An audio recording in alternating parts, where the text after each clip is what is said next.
good morning.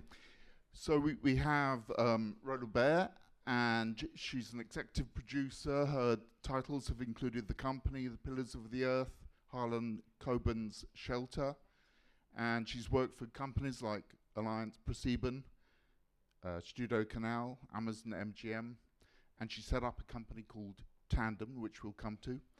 And of course, Robin Wright, actor, producer, director. So I'll dive straight in. First for Robin, you first found success in TV drama with Santa Barbara and then moved into feature films. Was there resistance or snobbery to your move from TV drama into film from film professionals? I didn't feel it personally, but I'm sure it was going on in the industry because it was such a new platform to merge into. But I never felt any kind of pressure or snobbery of any kind, nor moving back into television after film. Right. So when you went back in with, I think it was Empire Falls and House of Cards, people didn't advise you against that? Well, House of Cards is its own animal because David Fincher, who produced it, and he proposed this to me. He said, you know, this is going to be our future. This is the new medium. And we're going to launch streaming. We'll be the first show. And I think it'll be revolutionary. And look at where we are today, you know. And for Rola, in 1999, you founded Tandem Communications in Germany, having worked for Alliance and ProSieben. What were the challenges you faced in setting up a TV production company focused on premium drama for the international market, but based in Munich? Well, similar to what Robin's talking about, it's about breaking new ground. And to be a Canadian living in Munich, by the way, I didn't speak the language when I moved there, so it was a challenge. And also to be doing international programming that travels came with a lot of prejudice. And I will say that the only way to get through and over that prejudice is to believe in what you're doing and to believe in your vision. And returning to you, Robin, on House of Cards after season 4, you insisted that you had equal pay with the male lead, Kevin Spacey. How big a fight was it to achieve parity? Was that a significant turning point, not just for you, but other women actors? Yes, it was difficult. And I'm going to be really honest with you. When I said I just think it's only fair because we're doing the same amount of work. And my character became as popular as his. And it's all about the algorithms. And they literally said, well, we can't pay you the same as an actor. So we're going to divvy it up to make it equal, parity, make you executive producer, and then you can direct.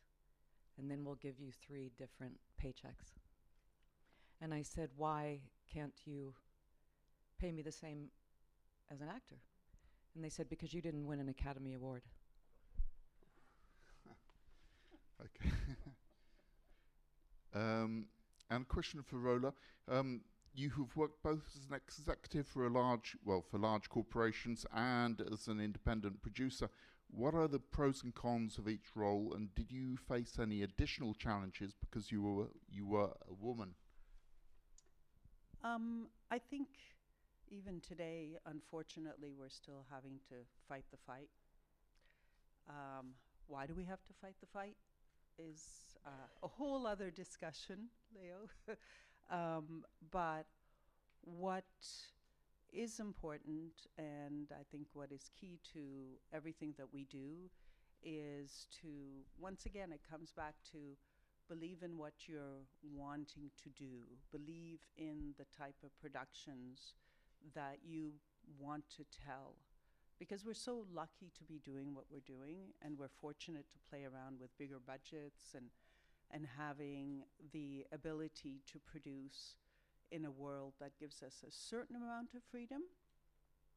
granted, sometimes our distributors and buyers kind of put guardrails on our freedom.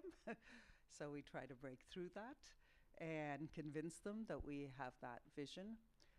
But both of the entities were similar in that the demands were there, the obligations were there, the return on investment was there.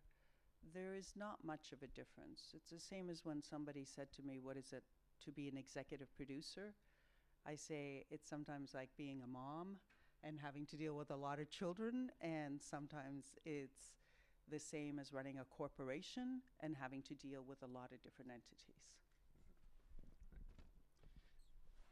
And now, Robin, you moved some years ago into directing. What resistance did you meet to that move from acting to directing, and as a woman director?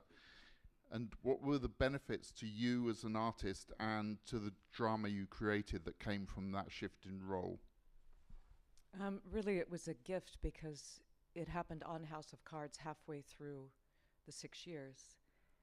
And it was actually the camera operator who said, why don't you just try directing one of the episodes? Because I'd learned so much from them from season 1 through 3, and I asked 8 million questions every day, camera department, you know, the DP, the props. And he said, and I'm gonna guide you. He was in his 70s, I think. He had worked with Michael Mann and Oliver Stone over the years.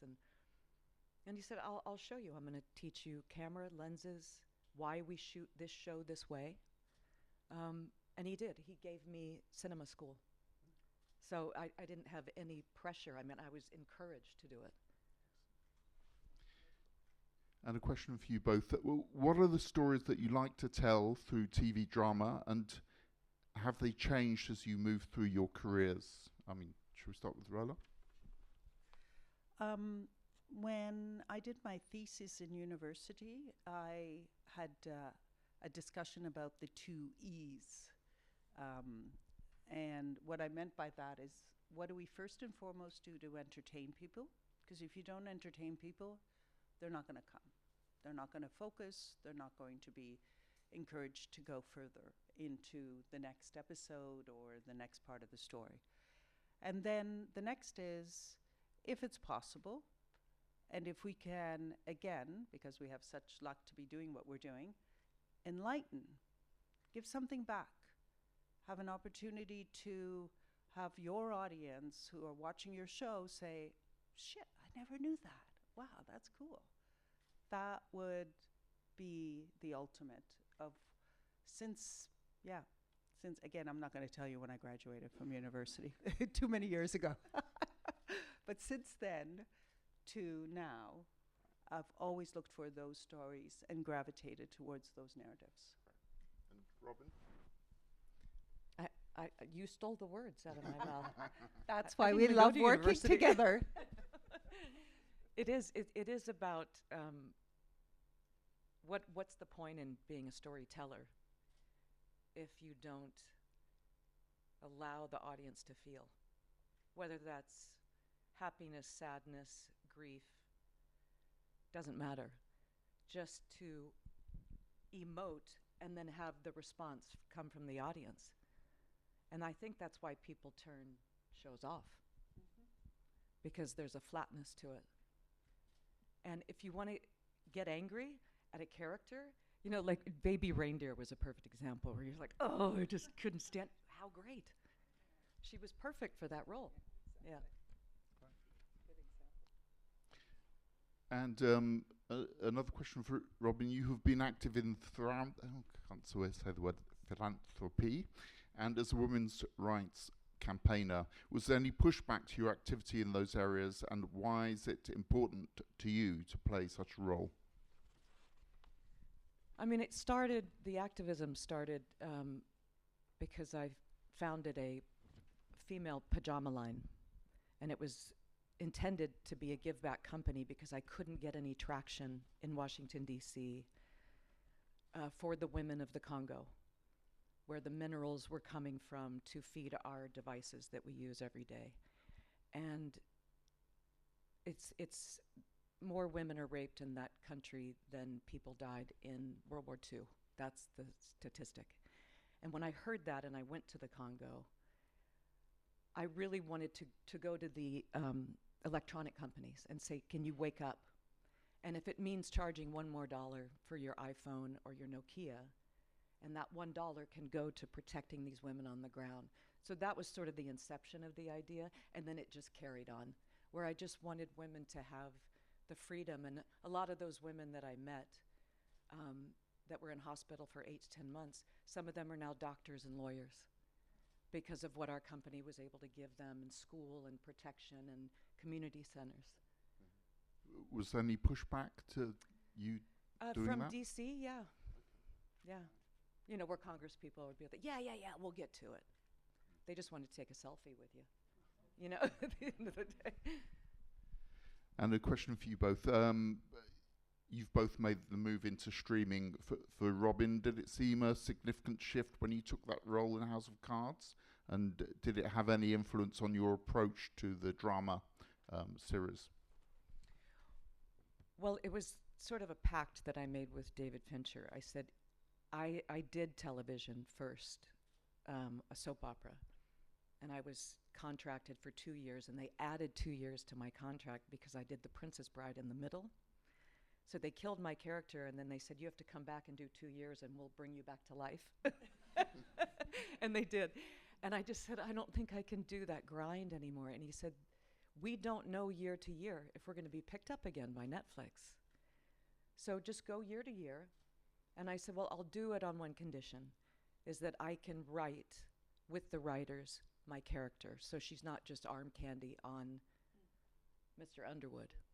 And I was able to do that with David and the showrunner and just build who Claire Underwood was, because she wasn't really on paper yet. And for Rola, as a producer, what adjustments do you have to make to succeed in the streaming environment and in a world where traditional linear television is struggling to compete? Stories, stories, stories. It always comes back to that. And I'm going to just tip off on something that Robin said about digging into a character. And I saw that firsthand, how you did that on The Girlfriend. And I do believe that every single one of the characters we have on The Girlfriend are so compelling and emotionally exciting because we had your focus on that. And it's not always the case. I know that you had the 3 hats of executive producer as well as director and talent, acting in front of the camera. But that's a really important thing, because the story, if you don't have that, if those characters are not compelling, it's just not going to work. Linear television and streaming have been great partners for my productions, so it's a pleasure to work in both. And you have to go with the flow. Somebody important to me said there are bad weather pilots and there are good weather pilots. And it's those who are the bad weather pilots who go with the flow and know how to survive. So the project that brought you together is The Girlfriend, a new thrilling series coming later this year to Prime Video. Robin, what can you tell us about it?